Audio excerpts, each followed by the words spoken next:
Hey, so life is uncertain, but one thing that we can all be sure of is change. Things change, our plans change, people change, we change, the world changes, and change is something that we often think about and talk about with other people. So in today's lesson, we are learning 10 common English expressions that you can use to talk about change. Before we dive into today's vocabulary lesson, if you are trying to improve your English vocabulary range and speak more naturally, I want to invite you to join myself and teacher Tiffany in the weekly English Words membership. You will learn thousands of English vocabulary words, idioms, expressions, phrases, phrasal verbs, all that good stuff in the context of natural conversations. And you can study at your own pace. Click the link below the lesson to check it out. First up, we have to have a change of heart. Now, if you have a change of heart, it means that you change the way you feel about something or you change your opinion about something. So, for example, at first I didn't like him, but after spending some time together, I had a change of heart and he's really not a bad guy. So at first I didn't like him, but after spending time with him, my opinion of him changed. I had a change of heart. Another example, I was not planning on selling my house, but I had a change of heart. I wasn't planning on selling my house, but I had a change of heart. So to practice using this expression, think about a time when you had a change of heart. For example, maybe you didn't like someone, your first impression of them was negative, but over time you realized that they weren't so bad. You had a change of heart and then you ended up becoming friends. Next, we have a change of pace. A change of pace. Now, a change of pace is not about speed. A change of pace refers to when you change your usual routine or you change what you are used to. So, for example, I go running every morning, but I need a change of pace. So I'm going to join a yoga class. So my usual routine is that I go running every single morning, but I need a change. I need something different. I need a change of pace. So I'm going to join a yoga class. One more example, being out of the office this week was a nice change of pace. Being out of the office this week was a nice change of pace. So in this example, maybe I work in my office every single day, but this week I was out of the office for meetings, for events, and it was a nice change of pace for me. Number 3 is change of plans. Change of plans, change of plans. Now notice how when we say these expressions, we do not stress the preposition of, okay? So change of plans, change of plans. This one is really handy. It's really good to know, very common, easy to use. I use it all the time, and you can use this one, change of plans, whenever your original plans have changed. Of course, plans change all the time, and that's why it's a good one to know and very easy to use. So you can simply start your sentence with change of plans and then go on to talk about whatever the new plan is. So for example, change of plans. My car broke down. I can't pick you up. You'll have to take a taxi. Change of plans. My car broke down. I cannot pick you up, so you will have to take a taxi. Another example, change of plans. Jess is cooking dinner, so we don't have to order pizza. Change of plans, Jess is cooking dinner, so we don't have to order pizza. So this one is basically announcing what the new plans are. Next up, we have a change of scenery, okay? Notice again the unstressed of, a change of scenery. Okay. Now, a change of scenery is used when you physically change your environment. You change the place where you physically are. So for example, I've been stuck in the office all day.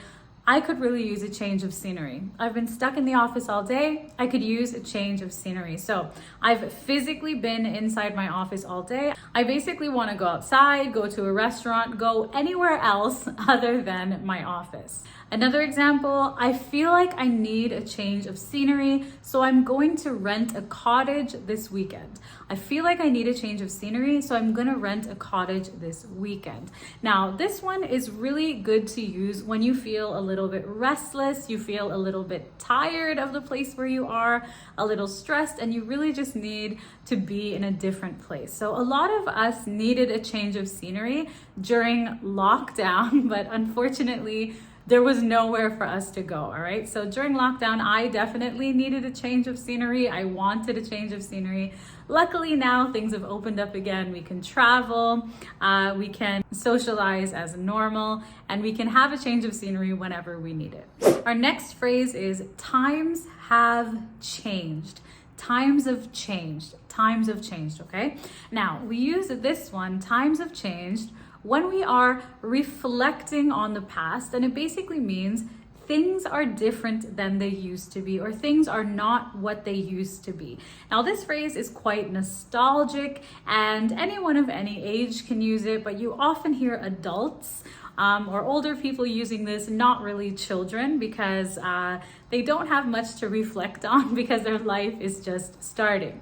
So, for example, you can say, times have changed. I remember when people used to decide on a time and place to meet and actually meet up, okay? Times have changed. So in this example, I'm talking about the fact that now we have, of course, cell phones. So we can cancel plans, we can send a message at the last minute.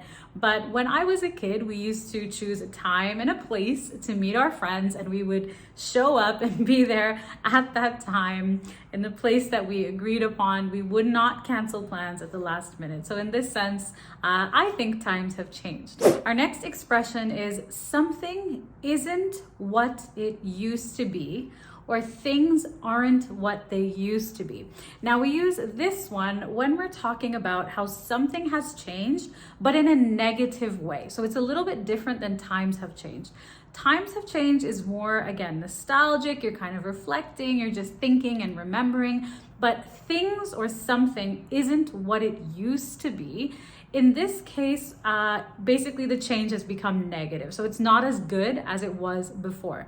So for example, I often hear people saying, music isn't what it used to be. Music isn't what it used to be, okay? Music isn't what it used to be. It means music was better before, okay? Now, some people have this opinion that nowadays music is not original, and the genres of music and the styles of music are not great, and music was better in the past. I myself do agree. I do think that music is not quite what it used to be. Another example, the quality of clothes isn't what it used to be. The quality of clothes isn't what it used to be.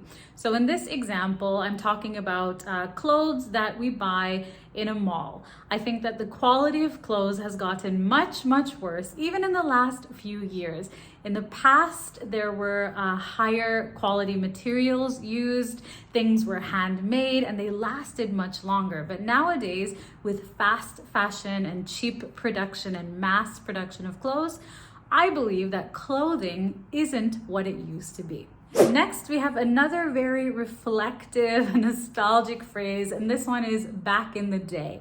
Back in the day. And we use this again when we are reflecting on our childhood, our past, how things used to be, okay? And this is a neutral statement. It's not about anything good or bad. It's just when you're remembering how things were a long time ago. So it basically means a long time ago, okay? So for example, you can say, back in the day, people used to communicate more. Back in the day, people used to communicate more. And this example is true, in my opinion.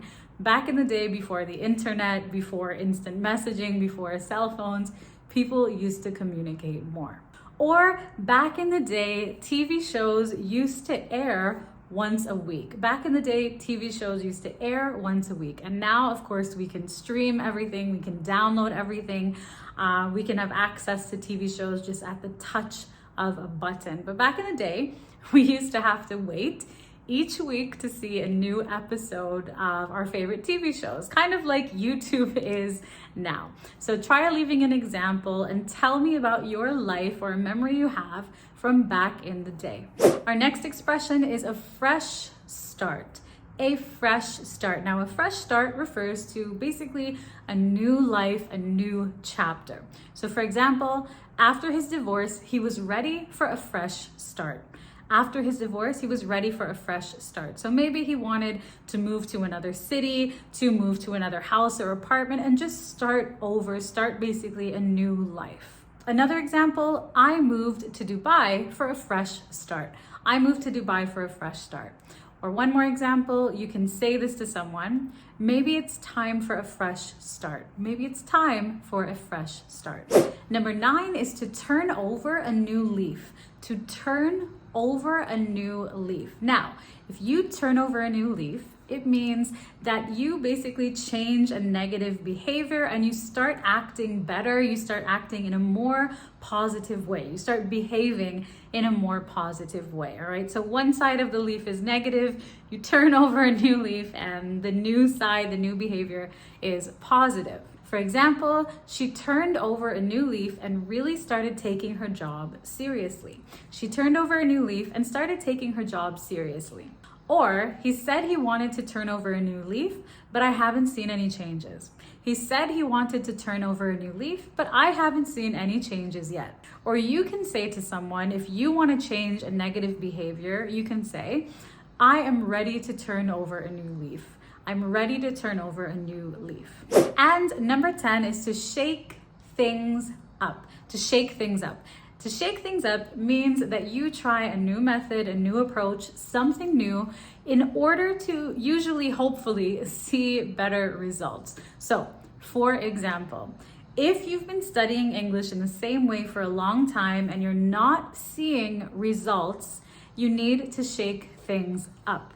If you've been studying English for a long time and you are not getting the results that you want, you need to shake things up, make a change, try something new. So these 10 expressions are extremely common, extremely natural and conversational. I personally use all of them in conversation. So pick your favorite ones and give them a try. Try leaving some examples down below. Don't forget to check out the weekly English Words membership to learn tons more natural expressions like this in the context of natural conversations with myself and teacher Tiffany. I've also created an amazing free resource for you. It's a free ebook, English Conversations Made Simple, to help you level up your English conversation skills. You can also get that by clicking the link below this lesson. If you have any questions, please leave them in the comments for me. Thank you so much for watching today and for learning with me. Give the video a thumbs up if you liked it and subscribe for new lessons every single week. I'll see you soon in the next one.